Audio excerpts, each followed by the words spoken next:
जय हिंद साथियों, आज हमारा ये सेकंड सेशन है। हम लोग देख रहे थे, पढ़ रहे थे मध्यकालीन इतिहास, मिडाइवल हिस्ट्री हम लोग पढ़ रहे थे। मध्यकालीन इतिहास, मध्यकालीन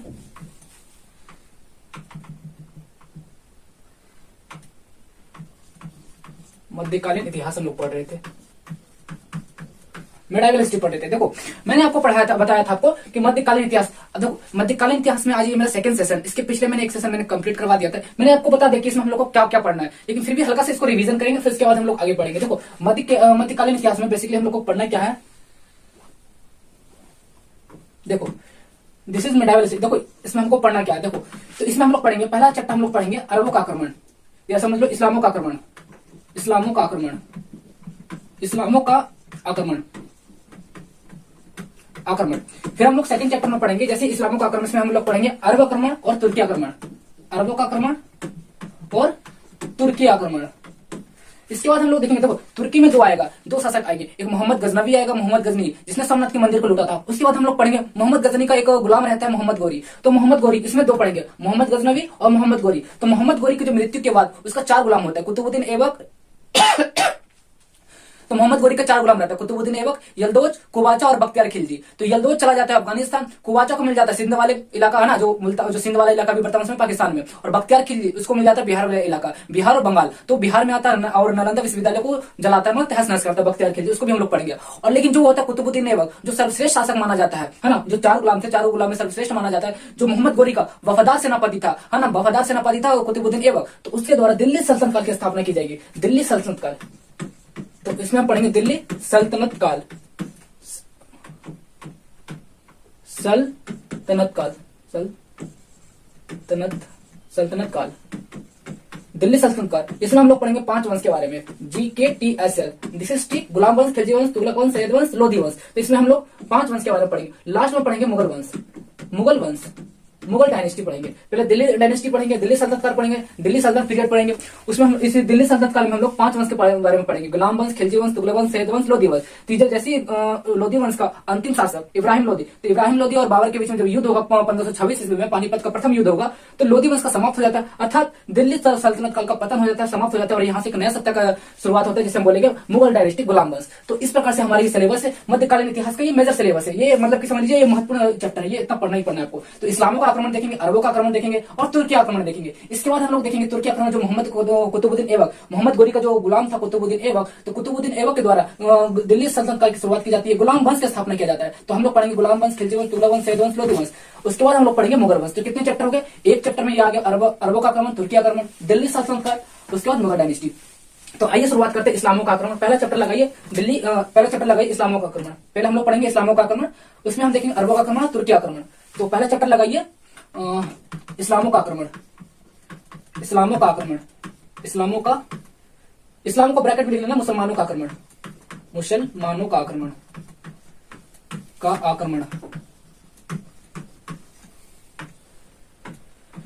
तो देखो इस्लामों का आक्रमण। अब देखो बेसिकली देखो ये मुसलमानों का आक्रमण किस प्रकार से होता है भारत में, तो मैं आपको थोड़ा सा इसके पीछे हिस्ट्री में लेके चलता हूँ, थोड़ा इतिहास में लेके चलता हूँ। तो 600 ईस्वी में लगभग एडी, देखो एडी इतिहास में देखो एडी चलता है और बीसी चलता है। तो मान लो यहाँ पर एक 0 पॉइंट है, एक 0 पॉइंट है, तो इधर चलेगा एडी, इधर चलेगा बीसी। बीसी बोले तो बिफोर क्राइस्ट, ईसा पूर्व, इसको हिंदी में बोला जाता है ईसा पूर्व, ईसा पूर्व, और इसको बोला जाता है ईसवी, ईसवी।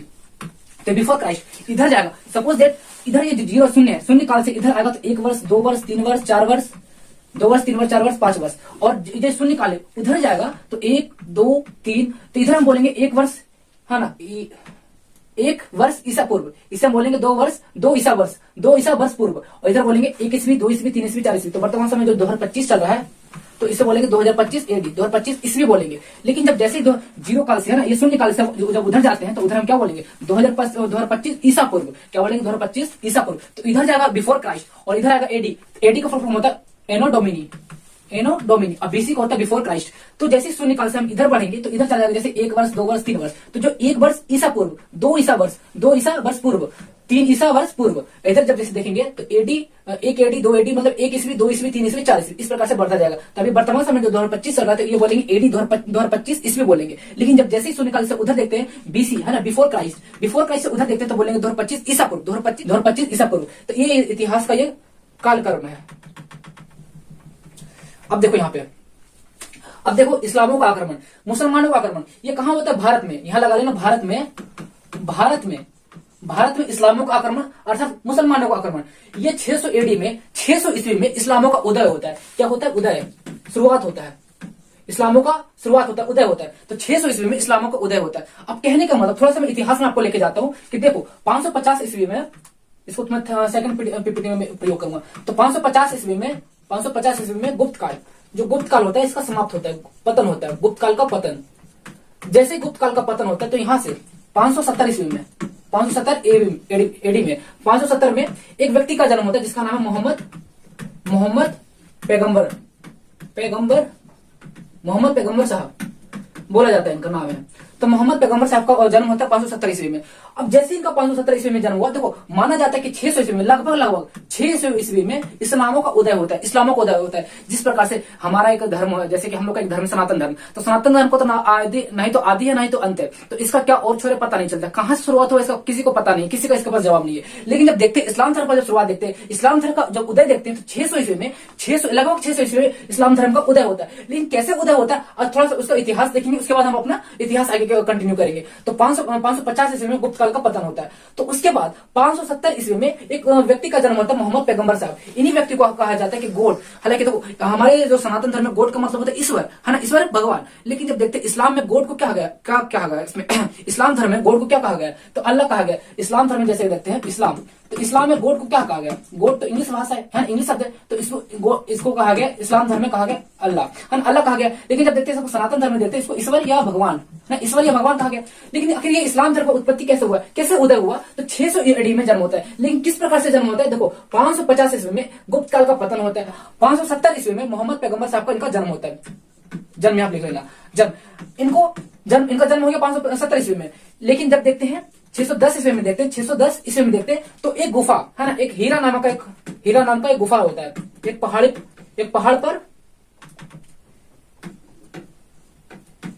पर एक गुफा होता है जिसका नाम है हीरा। तो हीरा नाम का एक गुफा होता है 610 ईस्वी में। उसी गुफा के अंदर इनको इस्लाम धर्म के बारे में काफी कुछ पता चलता है, मतलब इनको ज्ञान की प्राप्ति हो जाती है। तो उन्हें अगर बोला जाए, अगर क्वेश्चन पूछा जाए कि मोहम्मद पैगंबर साहब को ज्ञान की प्राप्ति कब हुई थी, तो 610 ईस्वी में हीरा नामक एक गुफा में, एक पहाड़ पर एक गुफा होता है जिसका नाम है हीरा। तो हीरा नामक गुफा में इनको ज्ञान की प्राप्ति होती है। किस ज्ञान की प्राप्ति? इस्लाम, है ना, इस्लाम धर्म की, इस्लाम से संबंधित या ऐसा इस्लाम धर्म की ज्ञान की प्राप्ति होती है। इस्लाम धर्म की ज्ञान की प्राप्ति होती है, ज्ञान की प्राप्ति होती है। अब जैसे ज्ञान की प्राप्ति होती है, अभी क्या करते हैं? ज्ञान का प्रचार प्रसार करते हैं। ज्ञान का प्रचार 610, मैंने कितना ईस्वी बताया था? हाँ, 610 ईस्वी में ज्ञान की प्राप्ति हो गई। ज्ञान की प्राप्ति किस प्रकार का? ज्ञान की प्राप्ति इस्लाम धर्म की ज्ञान की प्राप्ति होगी। किन्हें हुआ था? ये मोहम्मद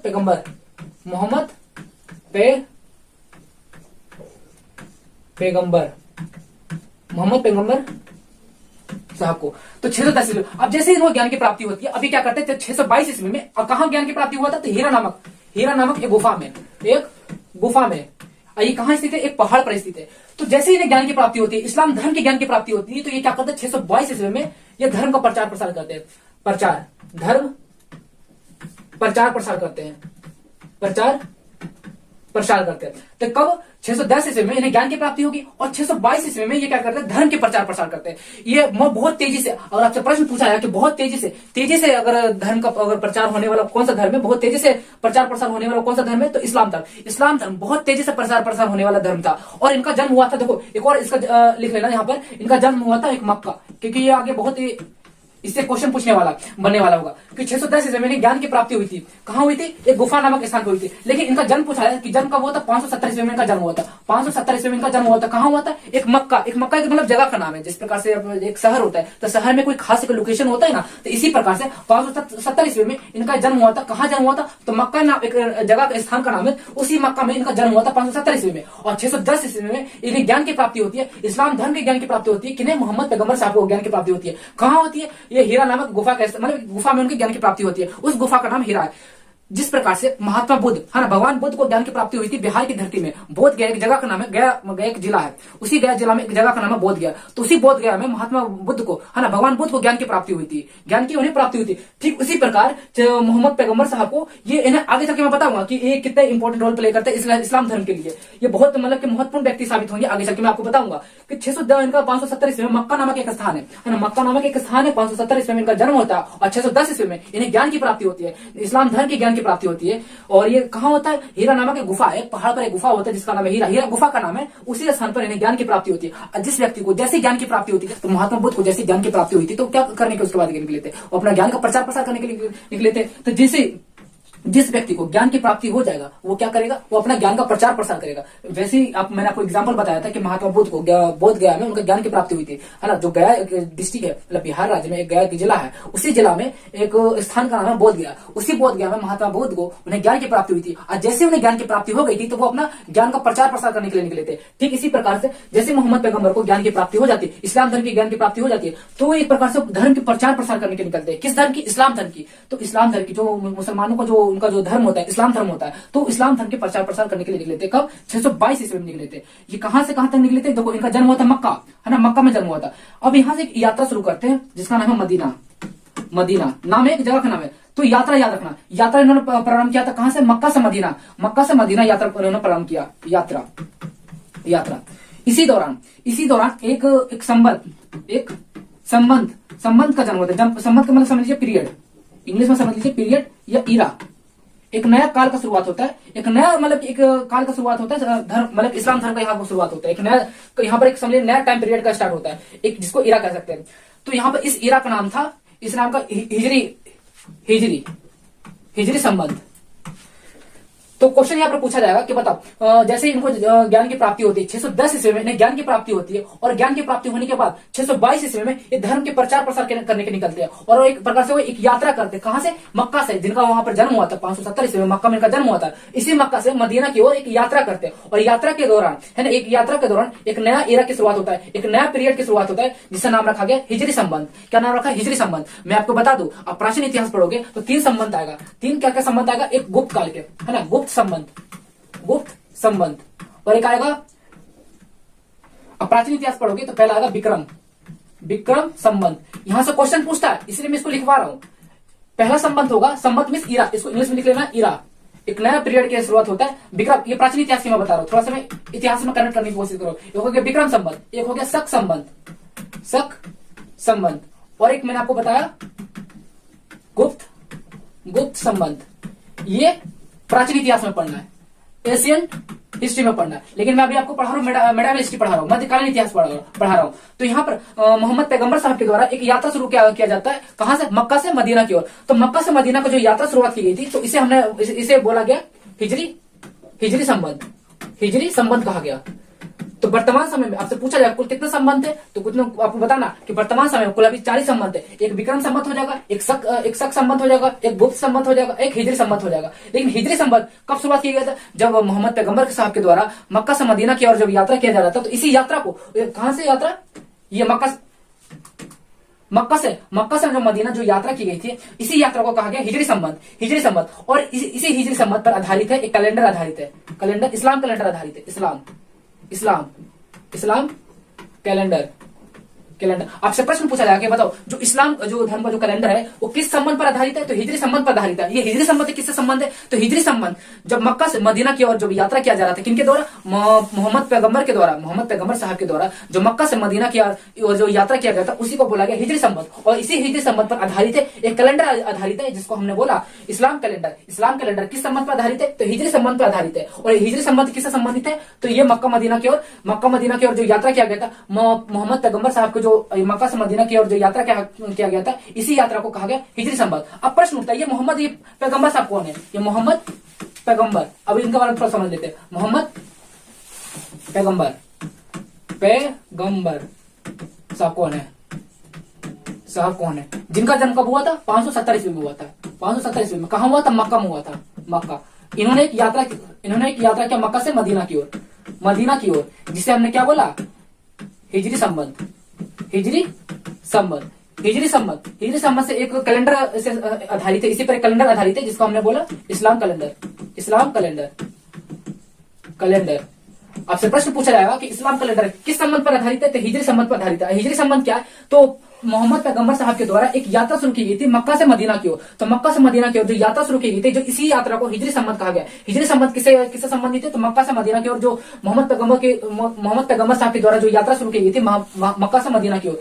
तो मोहम्मद पैगंबर साहब के द्वारा जो मक्का से मदीना की ओर जो यात्रा शुरू की गई थी, उसी को हमने बोला हिजरी संबंध। हिजरी संबंध पर एक कैलेंडर आधारित है जो एक प्रकार से इस्लाम कैलेंडर है, इस्लामिक कैलेंडर है। अभी मोहम्मद पैगंबर कौन है, देखो ये गॉड है ना, गॉड। तो गॉड इस्लामिक क्या कहा जाता है, अल्लाह कहा जाता है, उनकी भाषा में अल्लाह कहा जाता है। जैसे सनातन में गॉड का मीनिंग होता है ईश्वर, भगवान। तो कुछ लोग ईश्वर कहते हैं, भगवान कहते हैं, कोई अल्लाह कहते हैं। बात देखिए मीनिंग एक ही है। तो मैं शब्द का प्रयोग करूंगा गॉड, है ना। गॉड से आप लोग समझ जाना, मैं अल्लाह के बारे में बात करूं। हालांकि मोहम्मद पैगंबर ये इस्लाम, मैं इस्लाम के बारे में बता रहा हूँ, कैसे इस्लामों का जन्म हुआ, कैसे इस्लाम का मतलब उदय हुआ। तो गॉड, तो ये मोहम्मद पैगंबर का ये गॉड का प्रतिनिधि कहा जाता है। गॉड का प्रतिनिधि प्रतिनिधि प्रतिनिधि मतलब रिप्रेजेंटेटर कहा जाता था। रिप्रेजेंटेटिव कहा जाता था कि मतलब ये भगवान को प्रतिनिधित्व करते, मतलब कि ये भगवान के द्वारा इन्हें भेजा गया मोहम्मद पैगंबर साहब के द्वारा। मतलब कि मोहम्मद पैगंबर को भगवान के द्वारा मतलब अल्लाह के द्वारा भेजा गया। मतलब उनकी भाषा में अल्लाह कहा जाता है। तो मैं गॉड शब्द का प्रयोग करूंगा। तो गॉड ने ना भेजा, है ना, प्रतिनिधित्व कर रहे हैं। मतलब ये मोहम्मद पैगंबर साहब किनका प्रतिनिधित्व कर रहे हैं, किनका रिप्रेजेंटेट कर रहे हैं, किनका प्रतिनिधित्व कर रहे हैं, तो ये अपने भगवान का प्रतिनिधित्व कर रहे हैं। इनके द्वारा एक मतलब इनका मानना था कि मुझे भगवान ने भेजा, मुझे आप लोगों के लिए मुझे भगवान ने भेजा। इस तरीके से अपने आप को रिप्रेजेंट करते थे, अपने आप को प्रतिनिधित्व करते थे कि ये समझिए कि मोहम्मद पैगंबर साहब को भगवान ने भेजा। अर्थात उनके भाषा में कहा जाए, इस्लाम की भाषा में कहा जाए कि इनको अल्लाह ने भेजा, इनको अल्लाह ने भेजा, ये अल्लाह के प्रतिनिधित्व करने वाले। हाँ, अल्लाह को ये प्रतिनिधित्व मतलब ये भगवान को प्रतिनिधित्व करते हैं। तो ये एक प्रकार से रिप्रेजेंटेटर हो जाएंगे, किसके, अल्लाह के। अल्लाह बोले तो इंग्लिश में बोले तो गॉड, तो गॉड के रिप्रेजेंटेटिव हो जाएंगे या प्रतिनिधित्व हो जाएंगे मोहम्मद पैगंबर साहब। और ये मोहम्मद पैगंबर साहब की इनके माता का क्या नाम था और इनके पिता का क्या नाम था, तो इनके माता का नाम था अब्दुल्ला, इनके पिता का नाम था अब्दुल्ला, और इनका पिता का नाम अब्दुल्ला था और माता का नाम अमीना। तो इनके पिता का नाम अब्दुल्ला था, माता का नाम अमीना था, ठीक। और इनकी एक पुत्री थी, इनकी एक बेटी थी, तो बेटी का नाम था फातिमा। और इनका पति मतलब बेटी का पति का नाम था अली। तो इस प्रकार से इनके दामाद हो जाएंगे। तो मोहम्मद पैगंबर साहब के दामाद हो जाएंगे अली, मोहम्मद अली। यहां से क्वेश्चन पूछेगा कि बताओ, यहां से एक पद का निर्माण किया जाएगा, खलीफा पद का निर्माण किया जाएगा। जैसे कि एक पद होता है, मतलब कि जैसे इस्लाम धर्म का एक पद होता है, बहुत बड़ा पद होता है, समझ लीजिए एक प्रकार से धार्मिक इस्लाम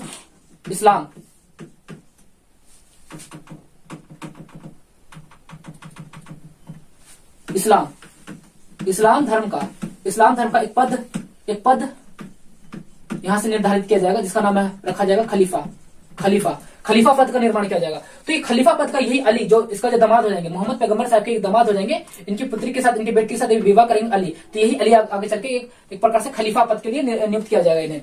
तो आप लोगों को समझ में आ गया कि मोहम्मद पैगंबर साहब कौन थे, तो ये भगवान के प्रतिनिधित्व करने वाले व्यक्ति थे, रिप्रेजेंटेटिव थे, मतलब कि वो अपने भगवान के प्रतिनिधित्व करने वाले व्यक्ति थे। और इन्हें ज्ञान की प्राप्ति हुई थी 610 ईस्वी में, इन्हें ज्ञान की प्राप्ति हो गई थी। लेकिन इनका जन्म हुआ था 570 ईस्वी में इनका जन्म हुआ था। 570 ईस्वी में इनका जन्म हुआ था। कहां जन्म हुआ था, मक्का में जन्म हुआ था। और इन्होंने एक यात्रा प्रारंभ किया था मक्का से मदीना की ओर, जिससे बोला गया हिजरी संबंध बोला गया। और इसी हिजरी संबंध पर एक कैलेंडर आधारित है, एक कैलेंडर बनाया गया, जिससे बोला गया इस्लाम कैलेंडर। इस्लामिक कैलेंडर किस पर आधारित है, तो हिजरी संबंध पर आधारित है। और इनको ज्ञान की प्राप्ति हुई थी 610 ईस्वी में ज्ञान की प्राप्ति हुई थी। कहां हुई थी, तो एक हीरा नामक एक गुफा में, एक पहाड़ पर स्थित है, गुफा स्थित है, मतलब एक पहाड़ पर एक गुफा स्थित है। उसी गुफा में, गुफा का नाम था हीरा नामक गुफा में इन्हें ज्ञान की प्राप्ति हुई थी। और जैसे किसी व्यक्ति को ज्ञान की प्राप्ति होगा, वो क्या करेगा, अपना प्रचार प्रसार करेगा, अपने ज्ञान का प्रचार प्रसार करेगा। और उन्हें किस प्रकार की ज्ञान की प्राप्ति हुई थी, तो इन्हें इस्लाम धर्म का ज्ञान की प्राप्ति हुई थी। इसलिए 610 ईस्वी में इन्हें इस्लाम धर्म का ज्ञान की प्राप्ति हो गई थी। और 622 ईस्वी में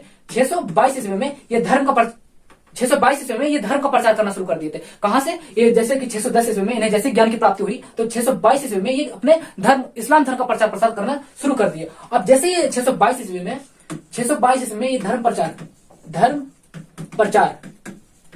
प्रसार करना शुरू कर दिए। कौन, मोहम्मद पैगंबर साहब। तो ये धर्म प्रचार प्रसार करना शुरू कर दिए। अब जैसे ही 632 ईस्वी आता है, तो मोहम्मद पैगंबर की इनकी मृत्यु हो जाती है। इनकी मृत्यु। अब मृत्यु के बाद एक पद का निर्वाह। अब जैसे देखो, इनकी मृत्यु हो गई, देखो मोहम्मद पैगंबर को इस्लाम धर्म का सबसे मतलब कि सर्वोच्च व्यक्ति माना जाता है। माना जाता है कि ये मतलब उनके गोट के प्रतिनिधित्व करने वाले रिप्रेजेंटेटर है। अब जैसे इनकी मृत्यु हो गई, अब बताया जाएगा, अब यहाँ पर प्रश्न खड़ा होगा कि बताओ ये तो थे रिप्रेजेंटेटर थे, ये प्रतिनिधित्व करने वाले व्यक्ति थे, तो ये भगवान के प्रतिनिधित्व करते थे, है ना, ये रिप्रेजेंटेटिव थे। अब जैसे इनकी मृत्यु हो गई, अब इनकी जगह, हाँ, अब इनकी जगह कौन व्यक्ति आएगा? तो अब यहाँ पर एक पद का निर्माण किया जाएगा, एक पद, खलीफा पद, खलीफा, एक पद का निर्माण किया जाएगा, खलीफा पद। यह खलीफा पद क्या था? इस्लाम धर्म का सर्वोच्च पद, इस्लाम धर्म का सर्वोच्च पद, इस्लाम धर्म का सर्वोच्च पद, सर्वोच्च सबसे ऊंचा पद, इस्लाम धर्म का सर्वोच्च पद, सबसे ऊंचा पद, खलीफा पद का यहां से निर्माण किया जाएगा। कब? जब इनकी मृत्यु हो जाएगी, 632 ईस्वी में इनकी मृत्यु हो जाएगी। हालांकि इसके पहले मोहम्मद पैगंबर साहब जो गोट के जो रिप्रेजेंटेटिव थे, प्रतिनिधित्व करने वाले व्यक्ति थे, अर्थात कहा जाए, अगर सिंपल भाषा में कहा जाए कि मोहम्मद पैगंबर को यह माना जाता है, मतलब ये खुद बोलते थे कि मुझे भगवान ने भेजा, मुझे भगवान ने भेजा। ये अपने धर्म प्रसार, जब जैसे ये धर्म प्रचार प्रसार अपना करते थे, इस्लाम धर्म का प्रचार प्रसार करते थे, तो ये मानते थे कि मुझे भगवान ने भेजा, मुझे आप लोगों के लिए भगवान ने भेजा। तो ये भगवान के मतलब उनके भाषा में कहा जाए, अल्लाह कहा जाए, उनके भाषा में इस्लाम में अल्लाह कहा जाता है, भगवान का मीनिंग होता है। तो ये भगवान के रिप्रेजेंटेटिव थे, प्रतिनिधित्व करने वाले थे, उनके प्रतिनिधित्व करने वाले व्यक्ति थे। तो जैसे इनकी मृत्यु हो जाती है, 632 में इनकी मृत्यु हो जाती है, तो एक पद का निर्माण किया जाता है, खलीफा पद। अब यहां से प्रश्न उठता है, ये खलीफा पद पर कौन व्यक्ति होगा? इनके एक दामाद थे, क्या नाम था इनका दामाद का नाम? अली, मोहम्मद अली। अब ये दामाद खलीफा के पद पर इस व्यक्ति को नियुक्त किया जाएगा। अब यहां से प्रश्न खड़ा होता है कि जो अली है, इनके जो दामाद है, इनको नियुक्त किया जाएगा खलीफा पद पे, कि इनके जो मतलब इनके साथ जो भी साथी थे मोहम्मद पैगंबर के साथ, और भी मतलब जैसे धर्म प्रचार के जो निकलते हैं, अपना धर्म का प्रचार प्रसार करने के निकलते हैं, क्या एक ही व्यक्ति होंगे, क्या बहुत सारे व्यक्ति होंगे? बहुत सारे व्यक्ति होंगे। कोई भी अगर प्रचार प्रसार करने के लिए निकलता है, अपने धर्म का प्रचार करने के लिए निकलता है, तो एक ही व्यक्ति थोड़ी ना होता है, बहुत सारे व्यक्ति होता है। तो यहाँ पर दो अलग अलग मतलब कि यहाँ पर इस्लामों का जन्म हो जाता है, दो अलग अलग मुसलमानों का यहाँ पर जन्म होता है। एक होता शिया और एक होता सुन्नी। अब यहाँ पर प्रश्न उठता है, अभी दोनों में लड़ाई शुरू हो जाता है, शिया में लड़ाई होता है और सुन्नी, मतलब इन दोनों के बीच में लड़ाई शुरू होता है। किसलिए लड़ाई शुरू होता है कि खलीफा के पद पर शिया आएगा या सुन्नी आएगा। अब ये शिया सुन्नी क्या? तो देखो, शिया वो व्यक्ति है जो मोहम्मद पैगंबर से जो उनका खून का रिश्ता है, कहने का मतलब जो कुछ इनके बेटी हो जाएंगे, कुछ इनके दामाद हो जाएंगे, तो इनका जो खून का रिश्ता है, जो इनके रिश्तेदार है, ये हो जाएंगे शिया हो जाएंगे। और सुन्नी कौन होंगे? तो इन्हीं के जो दोस्त लोग हो जाएंगे, इन्हीं के जो साथी लोग हो जाएंगे। क्योंकि जब 622 ईस्वी में जो धर्म प्रचार के लोग निकले थे, जब ये इस्लाम धर्म का जो प्रचार प्रसार कर रहे थे, तो इनके साथ बहुत सारे व्यक्ति थे ना, बहुत सारे व्यक्ति थे। तो उन्हीं सारे व्यक्तियों, ये सारे व्यक्ति बन जाएंगे सुन्नी बन जाएंगे। तो एक हो गया शिया मुसलमान, एक हो जाएगा सुन्नी मुसलमान। तो शिया मुसलमान है वो लोग आ जाएंगे जो मोहम्मद पैगंबर के लोग, मोहम्मद पैगंबर के जो खून के रिश्ते थे, ब्लड रिलेशन थे। और सुन्नी वो लोग हो जाएंगे जो इनके साथी लोग थे, है ना, इनके साथी लोग थे। अब लेकिन यहाँ पर प्रश्न उठता है, जो इनके साथी लोग थे, सोचो, मोहम्मद पैगंबर को रिप्रेजेंटेटिव, गोट के रिप्रेजेंटेटिव माना जाता था, प्रतिनिधित्व माना जाता, मतलब कि भगवान के प्रतिनिधित्व करने वाले व्यक्ति है। तो इनके जो साथी होंगे वो भी मतलब कि कहीं ना कहीं वो ज्ञानी व्यक्ति होंगे, मतलब इस्लाम धर्म से संबंधित उनके पास काफी अच्छा ज्ञान होगा, काफी अच्छा अनुभव होगा। तब यहाँ पर प्रश्न उठता है कि उस व्यक्ति को खलीफा के पद पर नियुक्त किया जाए, क्योंकि खलीफा पद इस्लाम धर्म का सर्वोच्च पद है। खलीफा पद इस्लाम धर्म का सर्वोच्च पद है। जिस प्रकार से सनातन धर्म का सर्वोच्च पद शंकराचार्य को माना जाता है, शंकराचार्य को सनातन धर्म का सर्वोच्च पद माना जाता है। मतलब कि समझ लीजिए, सनातन धर्म का जो गुरु का जो पद दिया गया, सबसे बड़ा पद जो दिया गया, शंकराचार्य को माना जाता है। उसी प्रकार इस्लाम धर्म को जो सर्वोच्च पद होता है उसे बोला गया खलीफा पद, है ना, खलीफा बोला गया। तब खलीफा के पद पर कौन आएगा? शिया आएगा या सुन्नी आएगा? मैंने आपको बता दिया शिया सुन्नी कौन है। शिया वो लोग होंगे जो मोहम्मद पैगंबर के ब्लड रिलेशन वाले होंगे, मतलब इनके रिश्तेदार लोग हो जाएंगे। और सुन्नी लोग हो जाएंगे जो इनके रिश्तेदार नहीं है, मतलब इनके ब्लड रिलेशन नहीं है, तो इनके साथ जो काम करने वाले व्यक्ति थे, या इनके साथ जो धर्म प्रचार करने वाले व्यक्ति थे, या इनके साथ जो सगे संबंधी है, वो लोग आ जाएंगे, सुन्नी में आ जाएंगे। तब यहाँ पर प्रश्न, यहाँ पर दोनों में लड़ाई झगड़ा होता है कि शिया खलीफा के पद पर शिया लोग आएंगे, शिया मुसलमान आएंगे या सुन्नी मुसलमान आएंगे। लेकिन स्टार्टिंग में देखा जाए, खलीफा के पद पर अली को वहां पर नियुक्त किया जाता है, खलीफा के पद पर अली को नियुक्त किया जाता है। तो यहाँ पर शिया लोग, है ना, शिया मुसलमान खलीफा के पद पर आ गए। हालांकि इनका लड़ाई शिया सुन्नी में तो उस समय भी था, और आज भी शिया सुन्नी का लड़ाई चल रहा है कि शिया सबसे बड़े शिया है कि सुन्नी है। तो इनका आज भी लड़ाई चल रहा है। क्यों चल रहा है? कि शिया ये मानते हैं कि हम मोहम्मद पैगंबर, बोला जाए कि मोहम्मद पैगंबर के इनका ब्लड रिलेशन है ना, खून का संबंध है, तो ये हम इनके वंशज है। शिया लोग कहते हैं कि हम इनके वंशज है। लेकिन जो सुन्नी लोग कहते हैं कि हम नहीं, हमारे अंदर काबिलियत है, हमारे अंदर अनुभव है, ज्ञान है, विकास, मतलब अनुभव है, विकास है, विवेक है, बुद्धि है हमारे, तो हमें खलीफा पद पर नियुक्त करना चाहिए। तो ये लोग मानते हैं कि हमारे पास ज्यादा अनुभव है, ज्यादा ज्ञान है, ज्यादा विवेक है, ज्यादा बुद्धि है, तो ज्यादा नॉलेज है। ये सुन्नी लोग मानते हैं। शिया लोग कहते हैं कि हम मोहम्मद पैगंबर के वंशज है ना, उनके वंश में आते हैं, तो इनके हमारे साथ मतलब ब्लड रिलेशन था, खून का रिश्ता था। तो ये शिया और सुन्नी का मतलब आपस में लड़ाई झगड़ा चलते रहता है, किसलिए कि खलीफा के पद पर कौन होगा। तो ये आज वर्तमान समय आज भी लड़ाई चलते रहता है शिया सुन्नी में। लेकिन हमें यहाँ पर क्वेश्चन करना है कि खलीफा के पद पर किसे नियुक्त किया गया था? तो खलीफा के पद पर अली को नियुक्त किया गया था। अब यहाँ से हम लोग का इतिहास शुरू होता है। तब इतिहास शुरू होता है, मध्यकालीन इतिहास शुरू होता है कि मैंने आपको बताया था कि 600 एडी में इस्लामों का उदय हो जाता है। इस्लामों का उदय मीन्स शुरुआत, इसको इंग्लिश में बोला जाता है ओरिजिन। ओरिजिन इस्लामों का ओरिजिन हो जाता है। लेकिन हुआ कब था? 570 ईस्वी में उनका जन्म हुआ था, मोहम्मद पैगंबर का जन्म हुआ था। 610 ईस्वी में उनका 570 ईस्वी में उन्हें उनका 570 ईस्वी में मोहम्मद पैगंबर साहब का जन्म होता है। लेकिन जब देखते 610 ईस्वी, तो 610 ईस्वी में उन्हें ज्ञान की प्राप्ति होती है, इस्लाम धर्म की ज्ञान की प्राप्ति होती है। अब जैसे ज्ञान की प्राप्ति होती है तो 622 ईस्वी में वो धर्म प्रचार करते हैं, इस्लाम धर्म का प्रचार प्रसार करना शुरू कर देते हैं। लेकिन जब देखा जाए तो लगभग मैंने बोल दिया लगभग 610 ईस्वी में इन्हें ज्ञान की प्राप्ति हुई थी। जैसे उन्हें ज्ञान की प्राप्ति होती है तो ये मतलब कि मान लिया जाता है कि अब इस्लाम धर्म का शुरुआत हो चुका है, इस्लाम धर्म का उदय हो चुका है। तो मैंने यहाँ लगभग बोल दिया कि 610 ईस्वी में 610 ईस्वी में ज्ञान की प्राप्ति हुई थी, तो मैंने यहाँ पर लगभग बोल दिया कि 600 AD लगभग 600 ईस्वी में इस्लामों का उदय हो चुका है, इस्लामों का ओरिजिन हो चुका है। अब देखते हैं, अब जैसे ओरिजिन हो गया, अब इसके बाद ये लोग क्या करते हैं? धर्म का प्रचार प्रसार करते हैं। अब जैसे धर्म का प्रचार प्रसार करते हैं, इसी प्रकार से भारत में आक्रमण होता है। भारत में इस्लामों का आगमन होता है और आक्रमण होता है। समझ लीजिए एक प्रकार से आक्रमण ही होता है। आक्रमण भारत में आक्रमण होता है। किसका आक्रमण होता है? तो इस्लामों का आक्रमण होता है। तो पहला आक्रमण होता है अरबी आक्रमण। दूसरा होता है तुर्की आक्रमण। अब देखो ये तुर्की आक्रमण क्या है, अरबी आक्रमण क्या है? तो अरब में रहने वाले अरब इस्लाम, समझ लीजिए ये अरबी मुसलमान होते हैं, अरबी मुसलमान, और ये तुर्की मुसलमान होते हैं, तुर्की मुसलमान। तो पहला अरबी मुसलमान अटैक करते हैं, अरब इस्लाम आक्रमण करते हैं, उसके बाद तुर्की मुसलमान अटैक करते हैं। तो ये अरब इस्लाम होते हैं और ये तुर्क इस्लाम होते हैं। तो पहला नंबर यहाँ पर पूछा जाएगा, आपसे प्रश्न पूछा जाएगा कि भारत में सर्वप्रथम इस्लामों का आक्रमण हुआ था, किसका हुआ था? अरबी आक्रमण हुआ था, ये तुर्की आक्रमण हुआ था? तो अरबी आक्रमण हुआ था। तो अरब से आक्रमण करने वाले प्रथम व्यक्ति का नाम पूछा जाए तो मोहम्मद बिन कासिम। लेकिन तुर्की से पूछा जाए कि तुर्की से पहला तो हो जाएगा सुबुतगीन। हालांकि ये असफल रहा था, असफल। ये लगभग क्या था? 977 ईस्वी में, 977 ईस्वी में मोहम्मद बिन कासिम के द्वारा 712 ईस्वी में अटैक किया गया था। अब इसी को थोड़ा सा गहराई से हम पढ़ेंगे। अब देखो फिर से इसको रिवीजन करो। 600 ईस्वी में मैंने आपको थोड़ा इतिहास में तो लेकर आपको बता दिया, गहराई से बता दिया कि 600 ईस्वी में इस्लामों का उदय हो चुका। लेकिन कैसे उदय हुआ मैंने आपको पूरा स्टोरी बताया ना, किस प्रकार से 550 ईस्वी में, देखो 550 ईस्वी में गुप्त काल का पतन हो चुका था।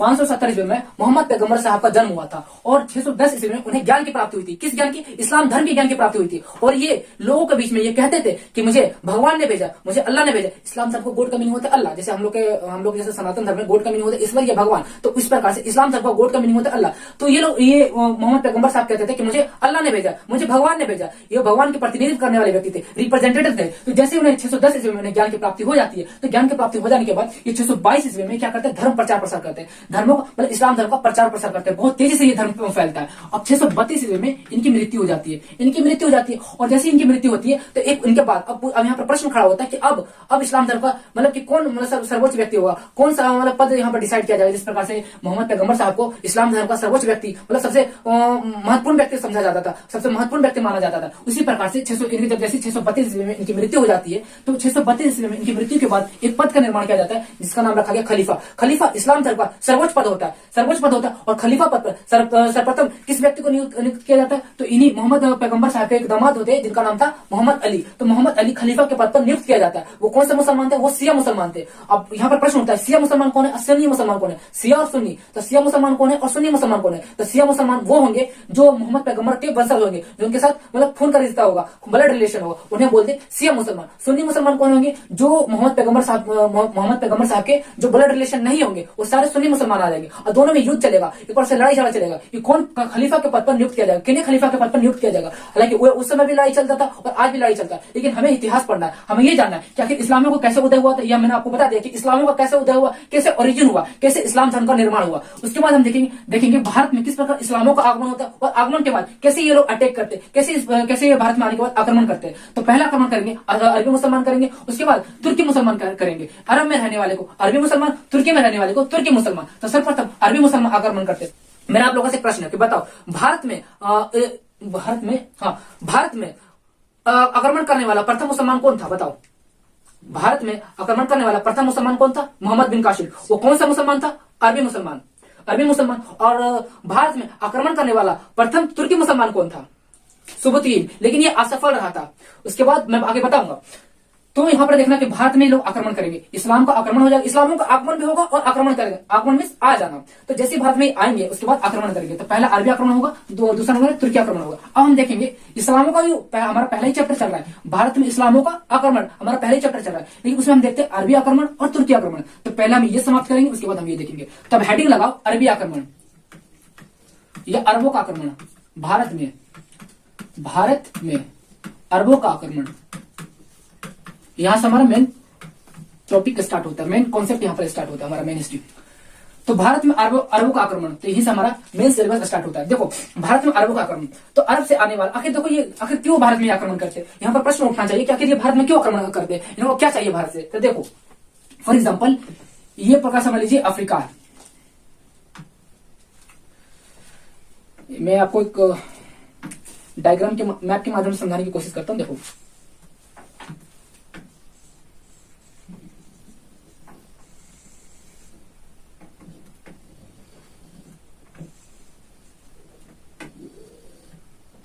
ये हो जाएगा पाकिस्तान, पाक लिख देता हूं समझ जाना। ये हो जाएगा इंडिया, IND इंडिया, ये हो गया पाकिस्तान। ऐसा समझ लो ये अरब, ये हो जाएगा ईरान, ये हो जाएगा ईरान, ये हो जाएगा इराक, ईरान इराक, ये हो जाएगा अफ्रीका, और ये हो जाएगा पूरा एशिया। देखो मैंने यहाँ पर मतलब समझ लीजिए रफ मैप है, समझने की कोशिश करना। तो इराक का एक बगदाद,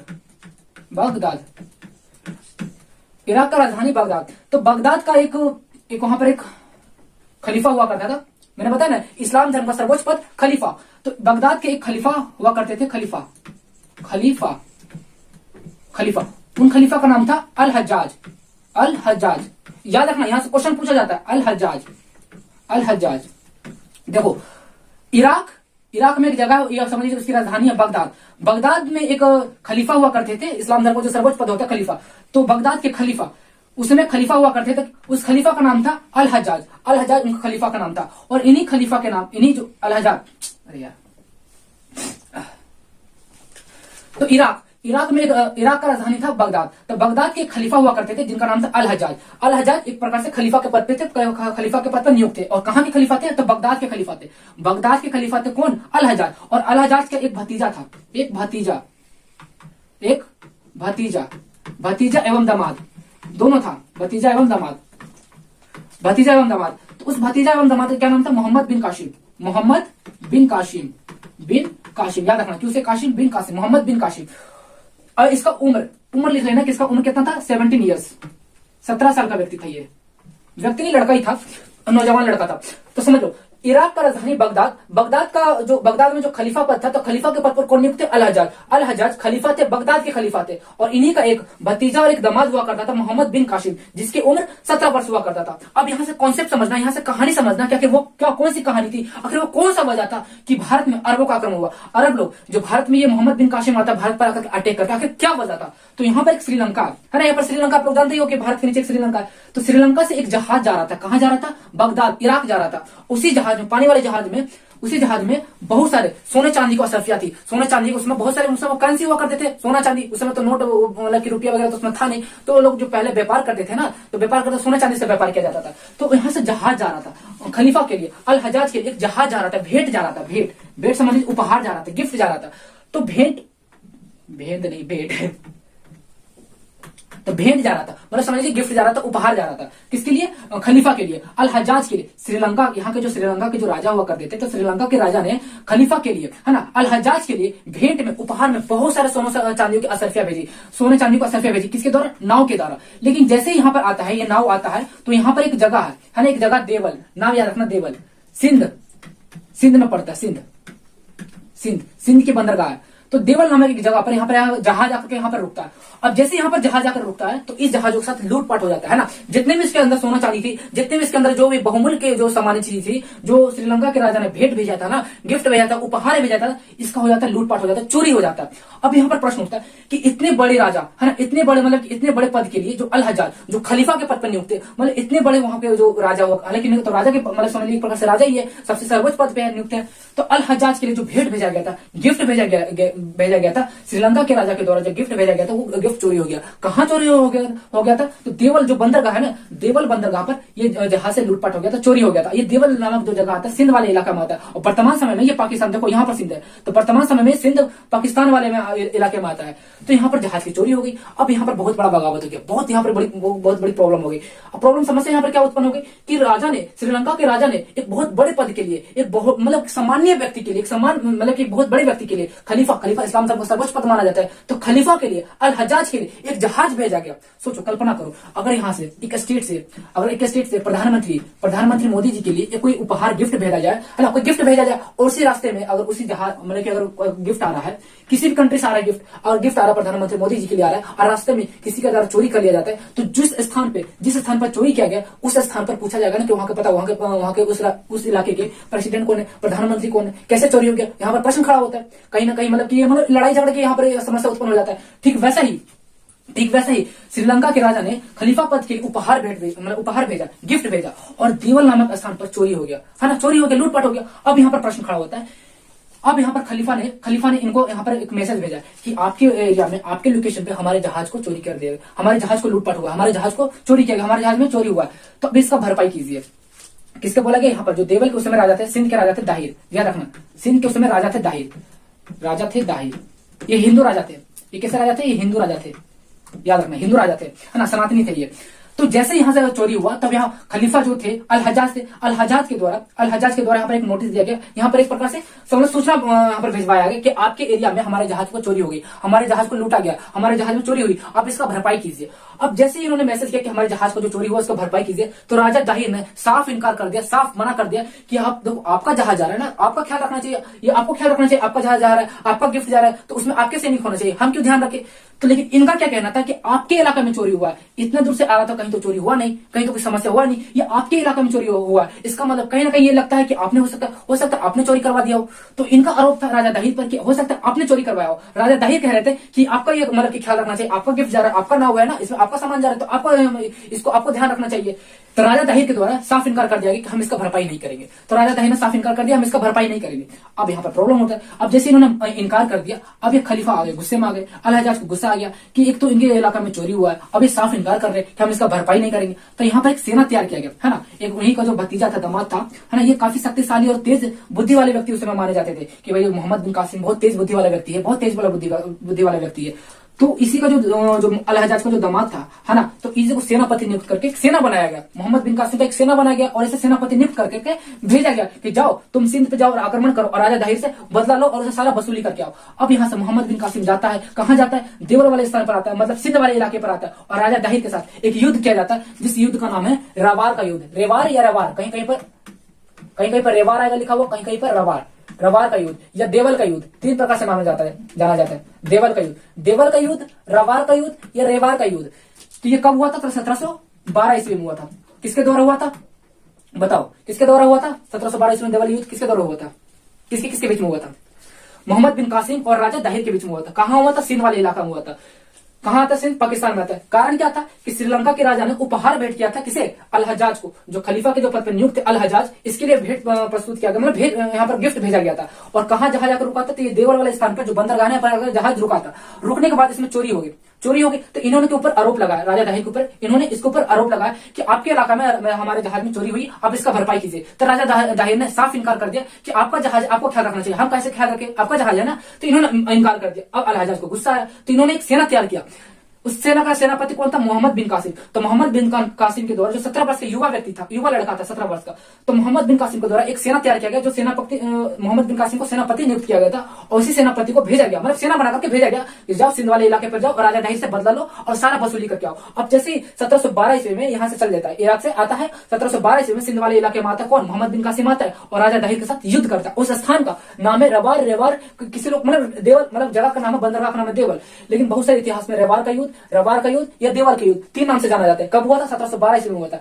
किसके बीच में हुआ था? राजा दाहिर और मोहम्मद बिन कासिम के द्वारा युद्ध हुआ था। लेकिन इसमें क्या परिणाम निकल कर आता है? राजा दाहिर इसमें हार जाते हैं और जीत किसकी होती है? मोहम्मद बिन कासिम की जीत होती है। इसीलिए यहां पर मैंने आपको बताया, देखो कहा था पीडीएफ, कहां पर मैंने आपको बताया था?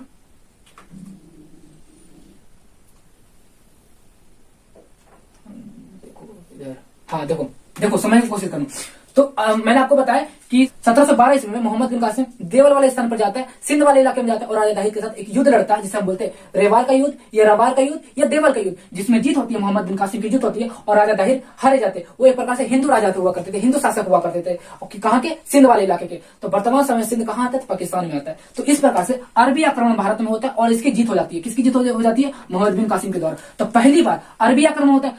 पहली बार अगर पूछा जाएगा आपसे कि बताओ पहली बार इस्लामों का आक्रमण कब हुआ था, तो 1712 ईस्वी में हुआ था। किसके द्वारा हुआ था, तो मोहम्मद बिन कासिम के द्वारा हुआ था। प्रथम इस्लाम व्यक्ति, इस्लाम से आने वाला मतलब कि पहला मुसलमान व्यक्ति वो कौन था जो भारत पर अटैक किया था, तो मोहम्मद बिन कासिम वो पहला ऐसा मुसलमान व्यक्ति था, इस्लाम कंट्री से आने वाला पहला व्यक्ति था जो भारत पर अटैक करता है, आक्रमण करता है और इसकी जीत होती है। कब जीत होती है, 1712 ईस्वी में। कौन से युद्ध के बाद, देवल के युद्ध के बाद, रेवार के युद्ध के बाद। अब यहाँ से अरबी आक्रमण होना शुरू हो जाता है। यहाँ से अरबी आक्रमण सफल अरबी, यहाँ पर सफल अरबी आक्रमण होता है। यहाँ पर सफल अरबी आक्रमण होता है। कब होता है, 1712 ईस्वी में। आपसे ये प्रश्न पूछा जाएगा कि बताओ सफल अरबी आक्रमण कब हुआ था, तो 1712 ईस्वी में हुआ था। किसके द्वारा हुआ था, तो मोहम्मद बिन कासिम के द्वारा। सर्वप्रथम सफल अरबी आक्रमण कब हुआ था, 1712 ईस्वी में। कब हुआ था, मोहम्मद बिन कासिम के द्वारा। कारण तो श्रीलंका के राजा ने उपहार भेंट किया था खलीफा के लिए, अल हजाज के लिए, लेकिन देवाल वाले जो बंदरगाह स्थान है वहां पर जहाज रुका था, वहां पर चोरी हो जाता है। तो राजा दाहिर पर आरोप लगाया जाता है कि अब इसकी पूर्ति कीजिए, लेकिन राजा दाहिर ने साफ इनकार कर दिया। इसलिए अल हजाज एक सेना तैयार करते हैं, मोहम्मद बिन कासिम को सेनापति नियुक्त करके बोला जाता है कि जाओ राजा दाहिर से बदला लो, जितना भी सामान की चोरी हुई उसका भरपाई करो, मतलब उसे बदला लो जाकर के। तो मोहम्मद बिन कासिम कहाँ जाता है, सिंध वाले इलाका में जाता है और राजा दाहिर के साथ एक युद्ध करता है जिसे हम बोलते हैं देवल का युद्ध या रेवार का युद्ध, जिसमें राजा दाहिर हारे जाते हैं और जीत होती है मोहम्मद बिन कासिम की। कब जीत होती है, 1712 ईस्वी में। तो यहीं पर एक प्रश्न खड़ा होता है कि सफल अरबी आक्रमण या सफल इस्लाम आक्रमण, अरबी आक्रमण को तो प्रथम यहां पर लगा लेना, प्रथम सफल अरबी आक्रमण कब होता है, तो 1712 ईस्वी में होता है। किसके द्वारा होता है, तो मोहम्मद बिन कासिम के द्वारा। अब जैसे ही ये आक्रमण करता है और जैसे इसकी जीत हो जाती है 1712 ईस्वी में, 1712 ईस्वी में मोहम्मद बिन कासिम जैसे ही सफल अरबी आक्रमण, प्रथम सफल अरबी आक्रमण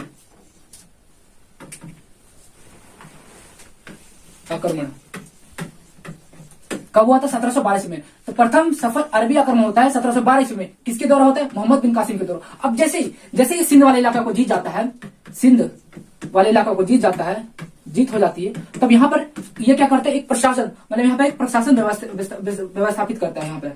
यहाँ पर प्रशासन व्यवस्था स्थापित करता है। अब देखो कोई एक इलाका है, उस इलाके का अगर राजा हार जाता है या उसकी मृत्यु हो जाती है, तो जिस व्यक्ति ने उस व्यक्ति को हराया, जिस व्यक्ति ने उस व्यक्ति को मतलब जीता है, उस इलाके को जीता, अब वहां पर क्या करेगा, वो अपने नियम कानून स्थापित करेगा। फॉर एग्जांपल यहाँ से एक्स नाम का व्यक्ति कोई वाई नाम के व्यक्ति पर जाकर के युद्ध करता है, एक्स नाम का व्यक्ति वाई नाम के व्यक्ति के साथ अगर युद्ध करता है, अगर वाई व्यक्ति युद्ध में हारा जाता है या युद्ध में मारा जाता है, तो ये इलाका किसका हो गया, एक्स नाम का व्यक्ति हो गया। अब ये क्या करेगा, एक्स नाम का व्यक्ति यहाँ पर नियम कानून स्थापित करेगा, अपना नियम कानून स्थापित करेगा। तो ठीक वैसे ही सिंध वाले इलाकों को कौन जीत गया, मोहम्मद बिन कासिम जीत गया। अब जैसे जीत गया, अब ये क्या कर रहा था, ये प्रकार से अपने इस्लाम धर्म का प्रचार प्रसार कर रहा था। तो इसी प्रकार से जैसे सिंध वाले इलाकों को जीतता, तो यहाँ पर प्रशासन व्यवस्था स्थापित करता। और पहला नंबर ये क्या करता है, इसका क्या उद्देश्य होता है, हालांकि तो आया था किसके लिए आया था, इस सब तो बदला लेने के लिए आया था। जिसका जो जहाज चोरी हुआ था, उसमें उसके जो जहाज श्रीलंका से जो जहाज जा रहा था, उसमें जो चोरी हुआ था, उस चोरी का बदला लेने के लिए उससे युद्ध किया गया था ना। लेकिन जैसे युद्ध करता है और युद्ध जीत लेता है, तो यहाँ पर अपना प्रशासन व्यवस्था स्थापित करता है। तो पहला नंबर ये एक प्रकार से जजिया कर लगाता है। ये इसको दूसरा नंबर पर कर लेना। पहला नंबर वो क्या करता है, धर्म प्रचार, इस्लाम धर्म का प्रचार करता है, इस्लाम धर्म प्रचार करता है। क्योंकि देखो सिंध वाला इलाका जीत गया, अब यहाँ पर कोई राजा है नहीं, अब ये सिंध वाला इलाका डायरेक्ट किसके हाथ में चला गया, मोहम्मद बिन कासिम के हाथ में चला गया। अब ये क्या करता है, इस्लाम धर्म का प्रचार करता है। पहला नंबर इस्लाम धर्म का प्रचार करता है, दूसरा नंबर जजिया कर लगाता है। व्हाट इज जजिया कर, तो जजिया कर क्या होता है, ये इस्लाम धर्म का प्रचार करता है। कहने का मतलब ये इस्लाम में बोलता है कि इस्लाम में कन्वर्ट हो जाओ। जितने भी, हालांकि उस समय तो कोई इस्लाम भारत में थे नहीं, सारे के सारे हिंदू लोग थे, तो वो लोग हिंदू लोग के बोलते हैं कि तुम लोग क्या करो, इस्लाम धर्म को कन्वर्ट कर लो, इस्लाम धर्म को कबूल कर लो। तो वो लोग धर्म परिवर्तन करवाते हैं। कौन, ये जो मोहम्मद बिन कासिम जैसे ही सिंध वाले इलाकों को जीतता है, तो अपना प्रशासन व्यवस्था स्थापित करता है, इसमें इस्लाम धर्म का प्रचार करता है। इस्लाम धर्म प्रचार करने के लिए वो क्या करता है, मतलब कि दूसरे धर्म को इस्लाम धर्म में कन्वर्ट करवाता है। लेकिन जो लोग इस्लाम धर्म को कबूल कर ले तो उनके लिए ठीक है, लेकिन जो लोग इस्लाम धर्म नहीं कबूल करते थे, तो उस पर एक जजिया कर लगाया। जजिया क्या कहो, जो इस्लाम धर्म नहीं होगा, मतलब कि जो इस्लाम को मानने वाले व्यक्ति नहीं होगा, जो दूसरे जो अन्य धर्म मानने वाले व्यक्ति होगा, अन्य धर्म तो जो इस्लाम धर्म को नहीं मानेगा, जो अन्य धर्म को मानेगा, तो उस पर एक प्रकार से जजिया कर लगाया जाता है, एक प्रकार से टैक्स लगाया जाता था। उस टैक्स का नाम है, दिस इज वेरी इंपॉर्टेंट, ये एग्जाम में पूछा गया, मैं आपको दिखाऊंगा जब मैं चैप्टर कंप्लीट करवाऊंगा तो मैं आपको पीवाई का एमसीक्यू करवाऊंगा और उसमें मैं बताऊंगा, देखो ये प्रीवियस ईयर क्वेश्चन का अगर मैं कुछ 2-4 क्वेश्चन में लाऊंगा तो मैं बताऊंगा कि देखो ये क्वेश्चन पूछा गया, this is very important question कि प्रथम बताओ कि सर्वप्रथम वो कौन सा व्यक्ति था जिसने जजिया कर की शुरुआत की थी, तो मोहम्मद बिन कासिम, मोहम्मद बिन कासिम के द्वारा जजिया कर लगाया गया था। जजिया कर क्या है, तो जो इस्लाम धर्म मतलब कि जो एंटी मुस्लिम है, जो एंटी इस्लाम धर्म मानने वाले व्यक्ति है, जो इस्लाम धर्म को जो नहीं मानने वाले व्यक्ति, जो अन्य धर्म है, तो उस पर जजिया कर लगाया जाता था। कहने का मतलब जो इस्लाम धर्म को कबूल नहीं करते थे, जो मुसलमान मतलब कि इस्लाम धर्म को कबूल नहीं करते थे, जो इस्लाम धर्म में परिवर्तन नहीं करते थे, उस पर एक कर लगाया जाता था। जो मुसलमान नहीं हुआ करते थे, मतलब कि जो मुसलमान नहीं हुआ करते थे, जो इस्लाम धर्म को नहीं मानने वाले व्यक्ति थे, उस पर एक प्रकार से टैक्स लगाया जाता था, एक प्रकार से मतलब कि कर लगाया जाता था, जिसका नाम है जजिया कर। तो आई बात समझ में, जजिया कर किस पे लगाया जाता था? जजिया कर किस पे लगाया जाता था? जो लोग मुसलमान नहीं है, जो लोग इस्लाम धर्म को मानने वाले नहीं है, तो जो इस्लाम धर्म को कबूल कर लिए, जो इस्लाम धर्म को मान लिए, है ना, जो इस्लाम धर्म को कबूल कर लिए, जो मान लिए, तो उस पर जजिया कर नहीं लगाया जाएगा। और जो लोग इस्लाम धर्म को नहीं मान रहे, है ना, जो अन्य धर्म को मान रहे, जो इस्लाम धर्म को छोड़कर किसी अन्य धर्म को मानने वाले व्यक्ति है, तो उस पर जजिया कर लगाया जाता था। और इसके अलावा और क्या क्या, इसके अलावा ये देखो, ये जैसे ये आता था, ये इराक से आता था, इराक से आया था कहा, सिंध वाले इलाके में, तो समुद्री इलाके से आया था। तो जैसे समुद्री वाले इलाके से आया था, उसके पास किस प्रकार की नॉलेज थी? उसके पास मानसून का नॉलेज था। मानसून बोले तो मतलब कि मौसम में क्या होने वाला, इस प्रकार की जानकारी थी। और समुद्री जानकारी क्योंकि समुद्र से आने वाले व्यक्ति था, समुद्री जानकारी इसके पास कौन कौन सी जानकारी थी? मानसून की जानकारी थी, समुद्री जानकारी थी, इसके अलावा मानचित्र की जानकारी थी, मानचित्र मैप का जानकारी था इसके पास। तो पहला हो गया मानसून की जानकारी, समुद्री जानकारी और मानचित्र की जानकारी, मैप। क्योंकि जैसे वो आता था समुद्री वाला इलाके से आता था, उसके पास एक पूरा डायग्राम हुआ करता था, एक पूरा मानचित्र का मैप वाला डायग्राम हुआ करता था। उसके अनुसार वो मतलब अनुमान लगाया जाता कि देखो हमें इस तरीके से जाना है, इस तरीके से हमारा लोकेशन है। तो उसके पास एक मानचित्र हुआ करता था।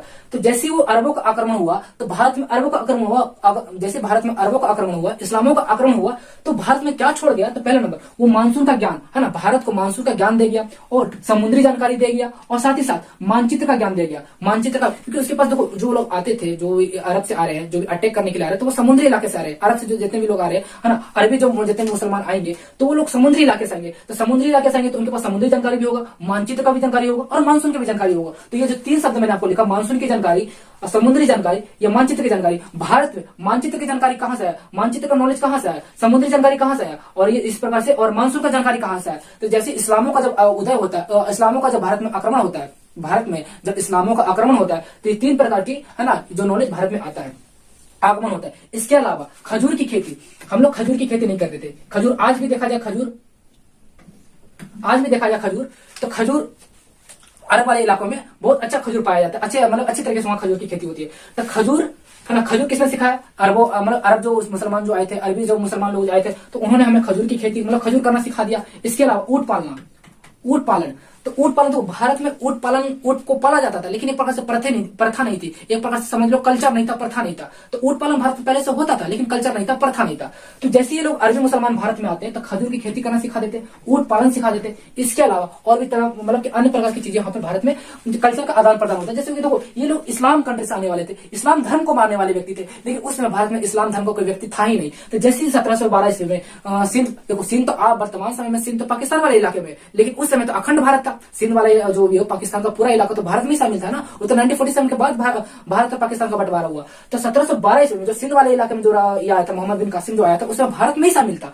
तो भारत में उस समय केवल एक ही धर्म था, सनातन धर्म था, हिंदू धर्म था। उस समय इस्लाम धर्म नहीं था, उस समय कोई व्यक्ति मुसलमान नहीं था भारत में। तो जैसे ही मुसलमान भारत में आगमन होता है या अटैक करता है, इस्लामों का भारत में आगमन होता है 1712 ईस्वी में, तो उस समय कल्चर का आदान प्रदान होता है कि अंदर का कल्चर मतलब भारत का कल्चर अरब जाता है और अरब का कल्चर भारत में आता है। जैसे मैंने आपको बताया ना, खजूर की खेती, ऊंट का पालन, ये तमाम प्रकार का जो अरब देशों में ये मतलब कि खजूर की खेती वहां पॉपुलर है, ऊंट का पालन वहां पॉपुलर है। क्योंकि देखो अरब कैसा कंट्री है, वहां पर मतलब रेगिस्तान है, वहां पर मतलब की ज्यादा तो वहां पर पानी पाया जाता नहीं है। तो जब वहां पानी नहीं है, मतलब कि वहां पर अरब आज भी देखा जाए कि अरब वाले इलाकों में देखा जाए कि वहां पर पेट्रोल निकलता है, डीजल निकलता है, वहां पानी नहीं पाया जाता है। जब पानी नहीं पाया जाएगा तो फिर कैसे वहां हरियाली होगी? तो वहां पर जो रेगिस्तान में ऊंट मतलब कि वहां पर पाला जाता है कि ऊंट पर अच्छे से वहां पर ट्रेवल होता है। क्यों? और बोला अगर एक प्रश्न जीके में एक प्रश्न है, स्टैटिक जीके का प्रश्न है कि बताओ रेगिस्तान का जहाज किसे कहा जाता है? ऊंट को। रेगिस्तान का जहाज ऊंट को कहा जाता है। तो अरब वाले इलाकों में ऊंट को पालना का एक प्रथा है, कल्चर है, उनका एक कल्चर ऊंट पालना। तो अरब देशों में आप लोग देखोगे तो खजूर की खेती, ऊंट पालन एक प्रकार से कल्चर है। लेकिन भारत में ऊंट पालन होता था, लेकिन कल्चर नहीं था।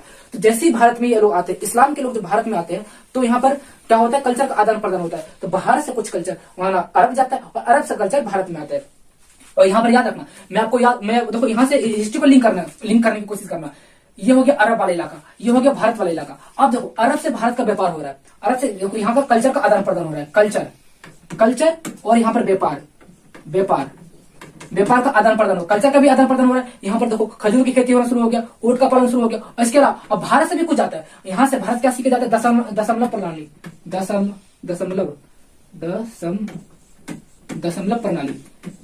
दशमलव यहाँ से क्या सीखे जाता है, दशमलव प्रणाली यहाँ से सीख करके जाते हैं। जो अरब वाले होते हैं, अरबी जो लोग होते हैं, जो अरब मुसलमान होते हैं, अरबी जो इस्लाम के जो लोग होते हैं, तो यहाँ से क्या सीखे जाते हैं, यहाँ पे दशमलव प्रणाली यहाँ से सीखे जाते हैं। ये भारत का ही देन है, भारत से जाता है अरब में जाता है और अरब से पूरे यूरोप पे फैल जाता है, पूरे यूरोप में। अगर आपसे प्रश्न पूछा जाए या बोला जाए कि बताओ यूरोप में जो दशमलव प्रणाली बोले थे, जैसे लिखित पॉइंट में 1.5, 2.4, ये दशमलव है, ये जो पॉइंट है, ये किसने दिया, ये भारत नहीं दिया, ये भारत से सीख कर गए अरबी लोग, भारत से सीख कर गए और ये अरबी लोग पूरे यूरोप में फैला दिए। तो ये दशमलव का जो प्रणाली कहाँ का, किसका देन है, दशमलव प्रणाली किसका देन है, ये भारत का देन है। भारत से ये लोग सीखे लेके गए थे, अरबी लोग सीखे ले गए थे और पूरा यूरोप में फैल गया था। तो इसके मतलब इस तरीके से बहुत सारे जो कल्चर है ना, आदान प्रदान हुआ। तो आई थिंक आप लोगों को समझ में आ गया। मैं आपको पढ़ा रहा था अरबों का आक्रमण, मैं आपको पढ़ा रहा था कि भारत में आक्रमण है। तो पहला होता है अरबी आक्रमण होता है, अरबी मुसलमानों का आक्रमण होता है। उसके बाद होता है तुर्की मुसलमानों का आक्रमण होता है। तो अरबी मुसलमान आने वाले व्यक्ति, पहले एक ही व्यक्ति हो जाएगा, मोहम्मद बिन कासिम। अरबी मुसलमान से आने वाला एक ही व्यक्ति होगा, मोहम्मद बिन कासिम। केवल एक ही व्यक्ति होता है, मोहम्मद बिन कासिम। 712 ईस्वी में आता है। तो जैसे 712 ईस्वी में आता है, कहाँ आता है, सिंध वाले इलाके में आता है और राजा दाहिर के साथ युद्ध करते हैं। हालांकि ये नहीं आता, लेकिन क्यों नहीं आता, अगर सोचो, कल्पना करनी, यहाँ पर तो समझने की कोशिश करना। अगर राजा दाहिर, अगर जो जहाज की जो चोरी हुई थी, अगर जो भी जिस भी सामान की जो चोरी हुई थी, जितना भी सामान का अगर चोरी हुआ था, अगर वो सारे सामान का अगर भरपाई कर देते, राजा दाहिर अगर भरपाई कर देते, तो क्या बताओ, आपसे प्रश्न पूछा है कि बताओ जो राजा के दाहिर के साथ जो युद्ध हुआ था, देवल का युद्ध हुआ था, जो रेवार का युद्ध हुआ था, क्या वो युद्ध होता? जी नहीं। क्योंकि देखो अल हज्जाज जो खलीफा थे उस समय, बगदाद के जो खलीफा थे, पहले से उनको पास इन्फॉर्मेशन, ये सूचना दिया गया था कि आपके इलाका में हमारे जहाज की चोरी हुई थी, आप इसका भरपाई कीजिए। आपके इलाके में हमारे जहाज में चोरी हुआ है, आप इसका भरपाई कीजिए। लेकिन राजा दाहिर ने साफ इनकार कर दिया। सोचो, इनकार करने की जगह अगर वो भरपाई कर देते तो क्या ये युद्ध होता? अरबी मुसलमानों का आक्रमण होता? जी नहीं, अरबी मुसलमानों का आक्रमण नहीं होता। ये मोहम्मद बिन कासिम भारत में आता ही नहीं। 712 में जो आया था, कहां पर आया था, ये यहाँ पर सिंध वाले इलाके में आया था, जो युद्ध किया था। लेकिन यहाँ राजा दाहिर की गलती थी, उन्होंने सारा जो भी सामान की जो चोरी हुई थी उसका भरपाई नहीं किए थे। ये हो गया भारत में आक्रमण। किसका आक्रमण? भारत में इस्लामों का आक्रमण। भारत में इस्लामों का आक्रमण समझ लीजिए, या भारत में मुसलमानों का आक्रमण। तो आप लोगों ने देखा अरबी मुसलमान और तुर्की मुसलमान, तो हम लोगों ने अरबी मुसलमान पढ़ लिया। तो केवल 712 ईस्वी में नहीं करता, ये 713 ईस्वी में भी करता है। एक और याद रखना, 713 ईस्वी में कहां करता है? मुल्तान में, वर्तमान समय में पाकिस्तान वाले इलाके में आता है। और 713 ईस्वी में मुल्तान वाले इलाके में आक्रमण करता है और इसको स्वर्ण नगरी, इसको क्या कहता है? गोल्डन सिटी कहता है। 712 ईस्वी में कहा क्या था? सिंध वाले इलाके में। सिंध ये कहां आता है वर्तमान समय? ये पाकिस्तान में आता है, पाकिस्तान में आता है। और इसकी जीत हो जाती है, सफल रहता है, सफल आक्रमण